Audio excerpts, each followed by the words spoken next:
Kau orang perasan tak kenapa ada orang dirasa hidup dia kosong? Perasan tak ramai orang ada masalah hidup kosong, rasa macam kosong je hidup. Kalau kau tengok orang-orang yang dirasa hidup dia kosong ni, dia bukanlah orang yang dia ada impian besar dalam hidup tau. Dia tak ada purpose dalam hidup, tak ada benda dia nak capai. Sebab dia logiknya ni, kalau kau tak ada benda kau nak capai, kemungkinan besar kau tak ada plan setiap hari apa kau kena buat. Maksudnya hidup kau ni akan dibentuk oleh keadaan. Jadi kau pun ibarat lalang yang ditiup angin. Kalau tiup angin tiup ke kiri, kiri. Tiup ke kanan, kanan. Contoh, kat mana kita belajar benda ni? Benda ni kita belajar dalam Quran untuk kita orang Islam. Apa tujuan Allah cipta kita di muka bumi ni? Tidak aku ciptakan jin dan manusia semata-mata untuk beribadah kepadaku. Dan semua orang Islam faham. Hidup ni adalah ujian untuk kita, permainan dan senda gurau. Yang paling penting adalah siapa yang akan kembali ke tempat yang lebih baik bila kita mati nanti. So kau tengok metodologi Allah Azza wa Jalla. Dia cipta kita, Allah set kita punya purpose. Tujuan kita hidup gunakan dunia ni supaya kembali ke tempat lebih baik. So untuk orang yang beragama, kau orang rasa sama tak kehidupan dia dengan orang yang tidak beragama? Sama tak? Tak sama. Cara dia hidup tak sama dengan orang yang memang cita-cita dia nak mati masuk syurga. So gunakan metod yang Allah buat ni bab ukhrawi, ambil metod ni guna kat dunia. Sama tak orang yang ada purpose dalam hidup bab duniawi dengan orang yang tak ada purpose? Tak, orang yang ada cita-cita dalam hidup dia. Katakanlah dia nak sukses setiap penjuru hidup. Physical dia nak fit, mental dia nak strong, dia nak ada banyak duit, bisnes offline ada, bisnes online ada, dia nak ada macam-macam skill. Agak-agak dia akan ada banyak masa lapang tak? Tak, setiap saat dia akan ada masa dia dah buat. Contoh, pukul 1 sampai 2, dia dah plan hidup dia kena baca 6 muka surat buku tentang financial contoh.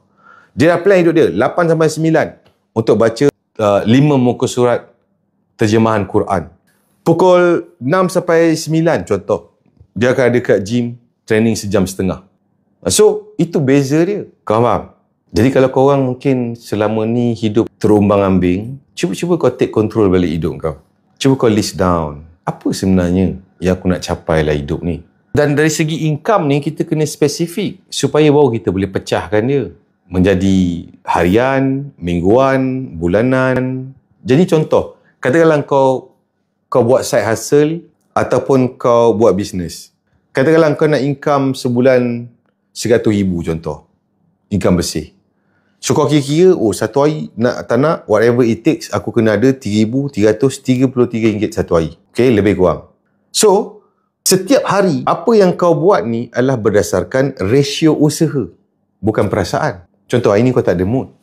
Tapi kau kena execute 16 benda yang akan membuatkan kau boleh dapat RM3,000 satu hari. So, lain tak hidup dia dengan orang yang dia tak ada purpose? So, kalau korang rasa hidup korang terapung, korang kena ingat ini satu falsafah saya selalu bagi tahu. Kalau hidup kita tak ada plan, automatik kita akan masuk dalam plan society. Kau tak lalui macam mana yang kebanyakan orang lain lalui bang. Katab. Saya lalui. Saya tak cakap dia senang. Al-katab. Saya tak cakap dia senang. Itulah perjuangan hidup ni. Kau boleh pilih. Ada orang dia tarik handbrake sebab dia tak sanggup nak lalui benda ni. Contoh, kalau kau betul-betul nak, katalah kau plan banyak kali apa semua, kau try buat tak jadi, kau buat lagi. Kau buat 600 kali, tengok orang lain buat sekali tu jadi, kau tak peduli, kau buat lagi, try lagi.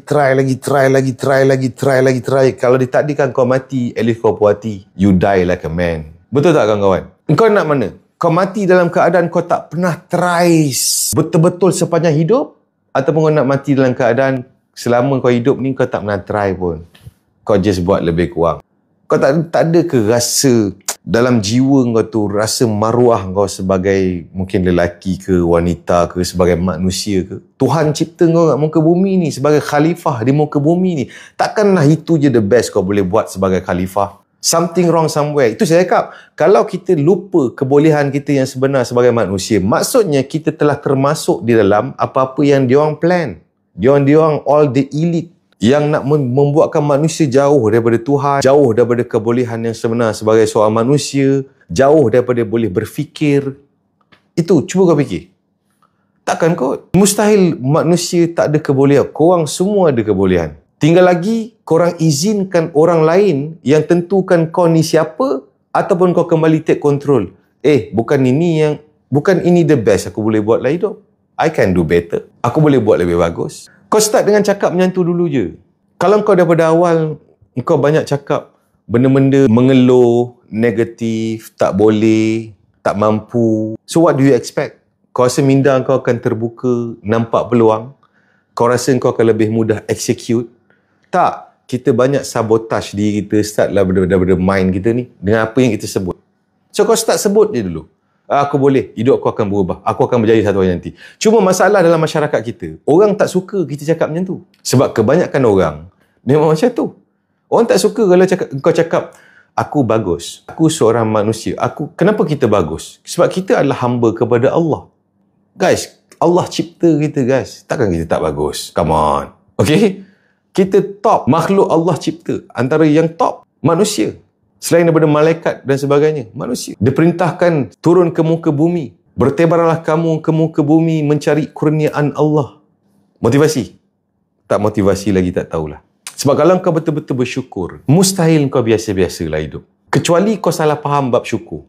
Kau faham syukur ni sekadar sebut Alhamdulillah, tapi dia tak sejajar dengan pelaksanaan hidup. Sebab kalau kau betul syukur, Tuhan bagi kau akal. Kau rasa kau dah guna betul-betul semaksimum mungkin ke? Untuk menyelesaikan 1001 masalah kau dalam hidup. Kau rasa? Kemungkinan besar belum. Kau rasa kalau betul kau bersyukur, kau nak capai tahap paling maksimum ke kebolehan fizikal kau sebagai manusia. Dengan keanjalan otot yang Allah jadikan yang sukar dirungkai dengan kata-kata. Kau boleh dapat shape yang paling jitu, strong, nampak elok, berdaya tahan. Betul ke syukur? So kalau betul kita syukur, kita tak akan jadi manusia average guys. Mustahil. Walaupun result tu beyond kita punya control, tapi orang akan respect apa tau. Kalau kau perasan lah, sebenarnya ramai orang respect apa? Orang respect effort. Result ni orang tak peduli mana pun. Orang respect effort. Sebab effort tu paling susah. Kalau dia tak susah, maka dia tak bernilai. Kalau dia senang, dia tak bernilai guys. Korang faham? Selamat maju jaya.